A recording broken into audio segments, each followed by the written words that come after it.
Hi, welcome to Learning Freedom. I'm Rachael Plant. So, homeschooling for beginners. If you're at the beginning of your homeschooling journey, what is it that you need to know? Well, the first thing is, if you have taken your child out of school and they've been in the school system for some time, there is going to be a period of deschooling. And this could be over a matter of weeks or months. But this is where it's a period of adjustment where you're kind of getting school out of your system, and this applies to both you and your child. You're decompressing from the school experience and adjusting to life as a home learner. And so during this period it can be really useful to not put any pressure on yourselves, either yourself or your child, and not jump straight into doing a curriculum and having a list of things that you need to learn, and a schedule and a timetable, and we're going to do it this way, and sat at the kitchen table with workbooks and replicating school at home. It can be much more helpful and useful to just take it easy, to just take a step back, to take a breath, and just feel into it. Maybe make contact with other home educators in your area. There are lots and lots of national groups on Facebook, like support groups, places to go and find information and support. There are also lots of local groups, so a search on Facebook will find those local groups for you. And if you put an introductory post in there, and say that you're new to homeschooling and you have home educating. I'll talk about that in a moment, actually, the difference between homeschooling and home educating. That you're new to home educating, and the age of your child or your children, and that you'd like to meet up, and you will, most of the time you'll get a really, really positive response, and probably all of the time you'll get a really positive response, and people will want to meet up, and that can be much more comfortable if you do that at a park or a play centre maybe, and just do that one-on-one. It can be less intimidating and daunting for your kids than to go to a big meet. But eventually, of course, you will want to go to the bigger meets and to interact and to start finding those friendship groups for your children. So it can be, and I'll put some links to the national Facebook groups underneath. I know lots of people don't want to be on Facebook, especially these days, but I have to emphasise that this is where people make contact, people get support, and people make connections in the home ed world. It does all happen on Facebook. There's been other attempts to do it on other platforms, which hasn't worked so well. So you could just create a profile just for joining all the home ed groups, if you want to, and just use it as and when. And yes, I'll put the links to that in the comments section. So the period of deschooling, it can be good to to make contact with other people, to start to learn how other people do it, to get ideas and inspiration, and just to feel like you're not alone in doing this.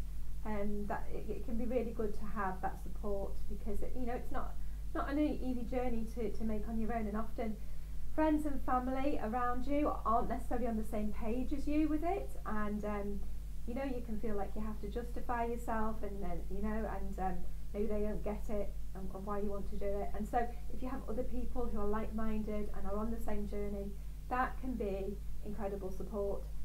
In this period of kind of decompressing from the school experience, maybe try out a few different things. Get to know what your kids really enjoy doing, not what they have been told that they have to do in school. It's a very different thing. You might have a really good idea already about what their passions are, but sometimes they can be so sort of stifled by school, that there just wasn't room enough to be able to really look at all of that. So maybe, you know, try a few different activities, you know, horse riding, maybe they've never done that before, or, you know, water sports, or whatever there is, because there's a lot on offer in, you know, the home education community.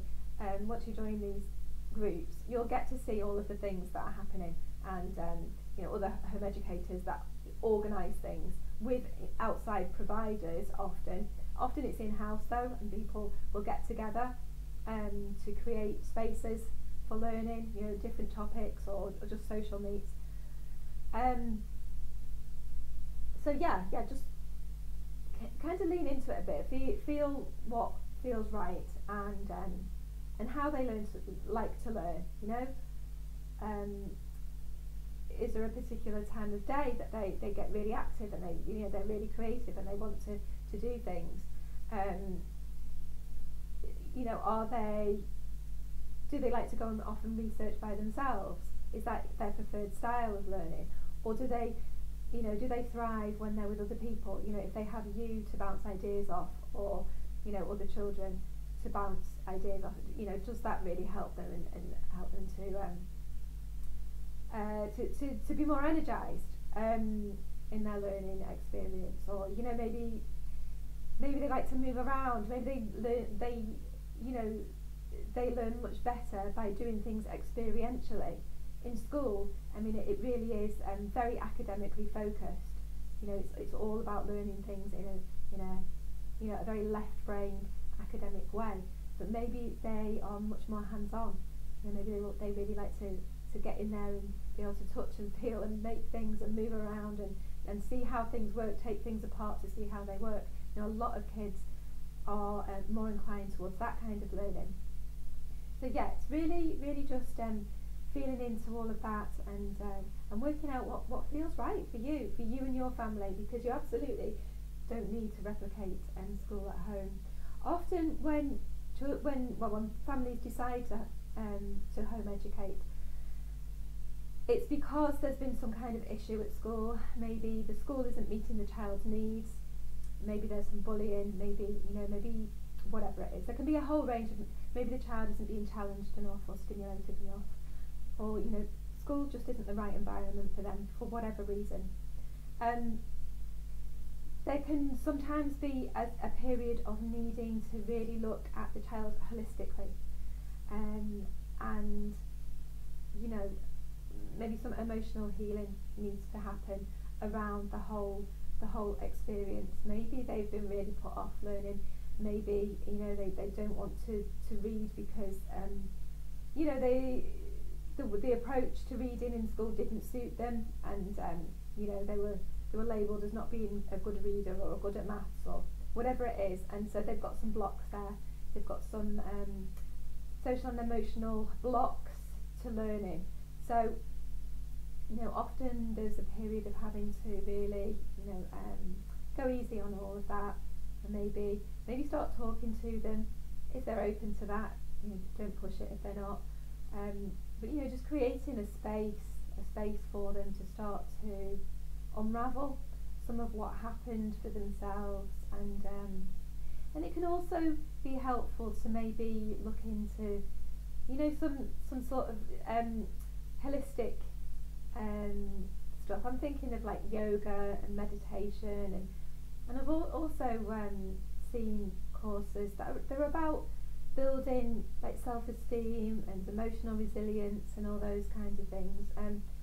You know, I mean, there are in-person classes like that, but there's also lots of things like that online, and it might be worth having a look at some of those things, because unfortunately some children are damaged by this being in the school system, and that, you know, there's a certain amount of rebuilding of the child that needs to happen once they come out of school. So, you know, home educating is by no means just about the academics. You know, it's about the whole person. It's about who do you want your child to be, and the kind of adult that you want them to grow into.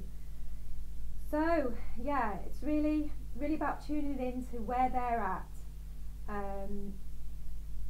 you know, and helping them to find the ways that are, that are going to work for them, the ways that they're going to start to enjoy life, and I think when they're in that zone of enjoying life and being curious and wanting to explore what life is about, then learning just happens. Children are sponges. They absolutely absorb the environment around them, and learning just happens without it having to be formal, discrete lessons and subjects and all of that. That they are acquiring maths and English and science and all the rest of it, all of those skills they are acquiring just by engaging with the world. And I know that from my own daughter, who's now 8, and she's never been to school. I never taught her to read, but she can now read fluently. She come from sort of 7.5.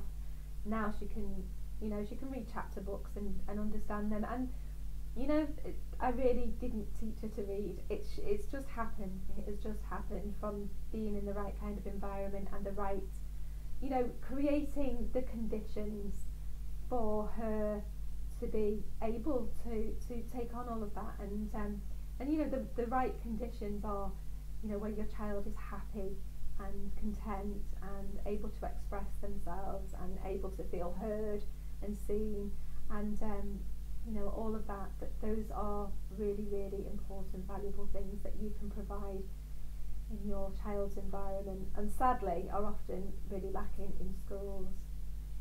So this is an exciting journey that you are beginning, and I wish you every success with it. If you're really new to homeschooling and the idea of it, I've created a free guide for parents called Thinking About Homeschooling 5 Frequently Asked Questions, and it goes into the legalities of homeschooling, whether you have to follow the national curriculum, how you can help your child to make friends and socialise, because this is a big sticking point for a lot of people, whether you can, how to afford it all, how to make it work with work. How can you homeschool and combine working from home, being self-employed, all that kind of thing. And then the 5th question, what about GCSEs? That's always a biggie as well. If you're not following the national curriculum, is it possible for your child to sit GCSEs later on? So all of those questions are answered, and you can get the guide by clicking the link that's below in the comments. And feel free to contact me. I'll put my email address in the bottom as well. Feel free to email me with any questions related to any of this, because I know how how turbulent it can be, this journey, and when you're trying to make that decision. So I wish you all the best with it. And oh yes, if you want to see more of this kind of content around beginning your homeschooling journey, then like this video and subscribe.